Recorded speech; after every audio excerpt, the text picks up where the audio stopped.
여러분 안녕하세요. 오늘 영상에서는 1인 창업을 시작하기 전에 반드시 체크해야 할 7가지 필수 준비 항목, 그리고 실전에서 바로 활용할 수 있는 검증된 성공 전략들을 상세하게 소개해 드리겠습니다. 혹시 지금 나도 한번 창업이라는 걸 해볼까 하고 진지하게 고민 중이신가요? 아니면 이미 좋은 아이디어는 떠올랐는데 막상 어디서부터 어떻게 시작해야 될지 몰라서 망설이고 계신가요? 그렇다면 제가 준비한 오늘 영상이 도움을 드릴 수 있으니 끝까지 잘 봐주시기 바랍니다. 자, 그럼 바로 시작하겠습니다. 1. 내 사업 아이디어 시장에서 실제로 통할 수 있을까? 아무리 멋지고 창의적인 아이디어라도 실제 시장에서 구매할 의향이 있는 사람이 없다면 사업적으로는 의미가 없겠죠. 뛰어나고 독특한 아이디어라고 해서 곧바로 성공적인 사업으로 이어지는 것은 아닙니다. 시장성, 경쟁 상황, 고객의 잠재적 니즈와 명확한 페인 포인트까지 철저히 분석하고 꼼꼼히 따져봐야 하는 이유가 바로 여기 있는데요. 특히 창업 전에 이런 핵심 질문들을 스스로에게 진지하게 해보시는 게 좋습니다. 첫째, 실제로 이 제품이나 서비스를 간절히 원하는 사람들이 충분히 존재하고 그들이 기꺼이 지갑을 열 의향이 있는가? 둘째, 이미 시장에 비슷한 제품이나 서비스가 존재한다면 내가 제공하는 것은 어떤 점에서 차별화되는가? 셋째, 그 차별화 포인트가 실제 고객에게 진정으로 와닿는 가치이며 그들의 문제를 해결해 주는가? 요즘은 구글 폼이나 서베이 몽키, 타이폼 같은 다양한 툴들을 활용해서 손쉽게 온라인 설문조사도 진행해 볼 수 있고요. MVP라고 하는 최소 기능 제품을 빠르게 제작해서 실제 시장의 반응을 직접 테스트해보는 린 스타트업 방식도 적극 추천드립니다. MVP라는 건 핵심 기능을 최소한으로 구현해서 프로토타입처럼 만드는 건데요. 이건 일회성 테스트로만 그치는 건 아니고요. 고객의 반응을 출시 전에 미리 살피고 반영해서 문제점을 개선해가고 그것들을 반복해가는 방식이라고 할 수 있습니다. 여기서 창업 성공률을 높이는 실용적인 팁을 하나 드리자면 꽤 좋아 보인다, 잘 팔릴 것 같다 이런 단순한 호의적인 반응보다 실제로 지갑을 열고 돈을 지불하겠다는 구체적인 고객 반응이 여러분 아이디어의 최고의 검증 수단입니다. 와디즈 같은 크라우드 펀딩 플랫폼을 활용하거나 예약 판매 같은 선결제 방식으로 여러분의 아이디어를 시장에서 검증해보는 것도 정말 실질적이고 효과적인 전략입니다. 2. 브랜드의 밑그림, 전략적으로 그려보기. 1인 창업에서는 브랜드가 단순한 로고나 디자인 그 이상의 의미를 가지는데요. 사실상 브랜드는 창업자 자신의 철학, 가치관, 세계관, 그리고 행동 방식이 총체적으로 반영된 결과물이라고 해도 과언이 아닙니다. 그래서 브랜드를 구축하기 전에는 이런 근본적인 질문들을 꼭 스스로에게 던져보세요. 첫째, 나는 왜 이 브랜드를 세상에 내놓고 싶은가? 그로 인해서 어떤 변화를 만들고 싶은가? 둘째, 내 브랜드를 통해 고객에게 어떤 핵심 메시지와 가치를 전달하고 싶은가?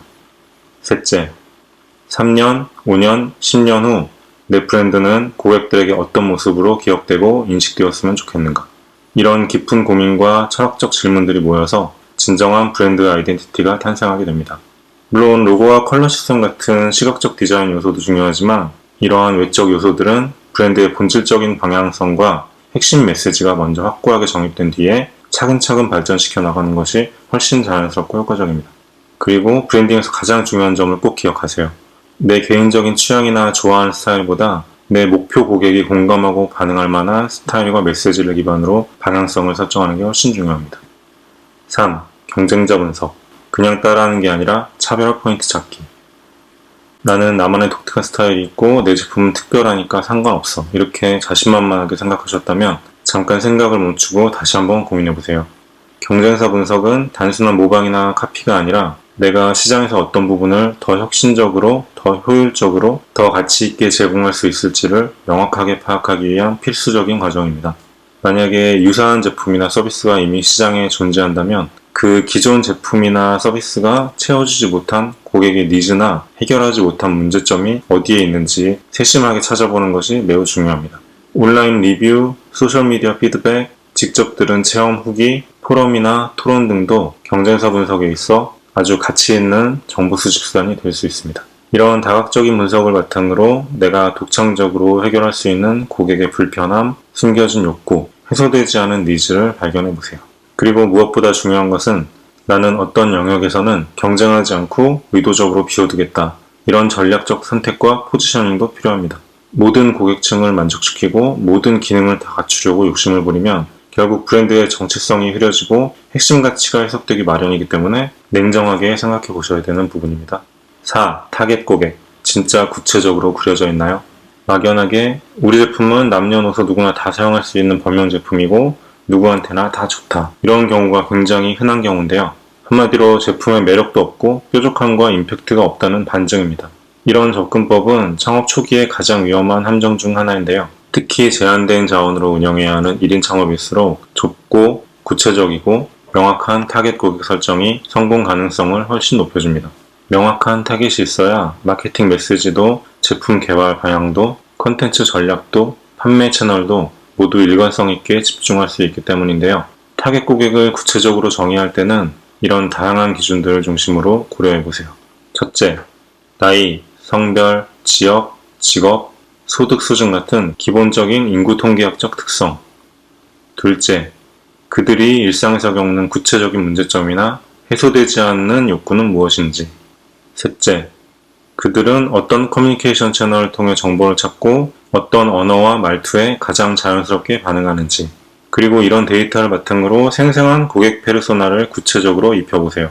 예를 들면 35세 강남에 거주하며 IT 스타트업에서 중간 관리자로 일하는 김땡땡씨. 주 52시간 근무에도 늘 처리할 일들과 시간에 쫓기며 건강과 자기 개발에 투자하고 싶지만 실천이 어려운 상황에 처한 직장인. 이것처럼 구체적으로요. 추상적인 개념이나 통계적이고 일반적인 집단이 아니라 마치 실제 인물처럼 생생하게 구체화시켜 고객 페르소나를 설정하고 반영하는 것이 효과적인 마케팅과 제품 개발의 핵심 포인트입니다. 5. 온라인 채널, 디지털 시대의 생존 필수 요소. 현대 비즈니스 환경에서는 온라인 채널과 디지털 프레젠스, 온라인 공간에서의 존재감이라고 이해하면 될 것 같은데요. 이런 것들 없이는 사업의 지속 가능한 성장이 거의 불가능에 가까워졌습니다. 이 점을 꼭 명심하시고요. 아무리 전통적인 오프라인 중심 사업이라 할지라도 디지털 세계에서의 존재감과 브랜드 인지도는 이제 선택이 아닌 생존을 위한 필수 요건입니다. 홈페이지나 블로그는 단순한 정보 공유 수단이 아니라 내 브랜드의 디지털 본진이자 고객과의 첫 접점입니다. 인스타그램, 페이스북, 유튜브 같은 SNS 채널은 잠재 고객과 소통하고 브랜드 스토리를 전달하는 강력한 창구입니다. 이메일 마케팅은 여전히 가장 비용 효율적이고 직접적인 고객 관계 유지 및 매출 전환 수단입니다. 여기서의 이메일 마케팅은 단순하게 스팸 메일을 일방적으로 보내는 효과 없는 방식이 아니고요. 마케팅 퍼널을 활용해서 강력하고도 잠재 고객의 로열티가 높은 검증된 방식입니다. 이미 해외에서는 일반화된 방식인데요. 이 내용에 대해서는 추후에 제가 따로 다루도록 하겠습니다. 자, 그런데요. 위에서 말씀드린 모든 채널들을 초기 창업자가 동시에 완벽하게 운영하려고 욕심내는 건 무리겠죠. 여러분의 핵심 타겟 고객이 가장 활발하게 사용하고 많은 시간을 보내는 한두 개의 핵심 채널을 선별한 뒤에 그곳에 모든 에너지와 자원을 집중하는 것이 훨씬 효과적입니다. 그리고 각 채널에 올리는 컨텐츠는 반드시 해당 플랫폼의 고유한 특성과 알고리즘에 최적화되어야 합니다. 예를 들어서 인스타그램은 시각적 임팩트와 감성적 스토리텔링이 중요하고요. 블로그는 깊이 있는 정보와 검색 최적화가 중요하고 유튜브는 전문성과 신뢰감 있는 컨텐츠 톤이 중요하듯이 말이죠. 무엇보다 선택한 채널에서 일관된 브랜드 메시지로 꾸준하고 규칙적으로 컨텐츠를 발행하고 운영하는 게 중요합니다. 검색 엔진 최적화, 충성 고객과 팬 확보, 유기적 트래픽 증가. 이 모든 디지털 마케팅의 성과는 결국 꾸준함과 전략적 일관성에서 시작된다는 점을 잊지 마세요. 6. 법률과 세무. 알고 넘어가야 안전한 창업. 이 부분은 다소 지루하고 재미없게 느껴질 수 있는데요. 저도 별로 좋아하진 않는데 창업의 안정적인 기반을 위해서는 꼭 철저히 챙기셔야 되는 영역입니다. 사업자 등록부터 시작해서 정기적인 세금 신고, 별도의 사업계좌 관리, 체계적인 회계 시스템 구축까지 이런 행정적, 법률적 요소들을 소홀히 하시거나 대충 처리하면 나중에 사업이 성장할수록 회복하기 어려운 골치 아픈 상황과 재정적 위기를 맞이할 수 있습니다. 창업 초기 단계부터 이런 기본적인 사항들을 꼼꼼히 정리하고 시스템화해 두시는 것이 좋습니다. 포인트를 짚어드리자면 첫째, 내 사업 형태와 규모를 고려했을 때 개인 사업자 형태가 적합한지 아니면 법인으로 시작하는 것이 세금이나 책임 측면에서 유리한지 파악하기. 둘째, 부가가치세 신고, 종합소득세 신고 등 주요 세금 신고 일정을 캘린더에 미리 표시하고 알림 설정하기.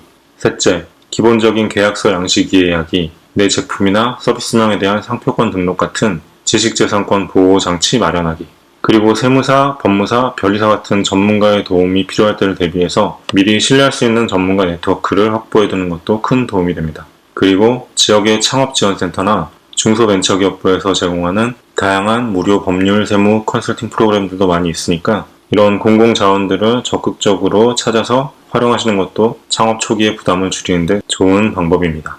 7. 비즈니스 모델과 재무계획. 지금 말씀드리고 있는 7가지 체크리스트의 마지막 항목이지만 사실 장기적인 사업 성공을 위해서는 이 요소가 제일 중요할 수도 있습니다.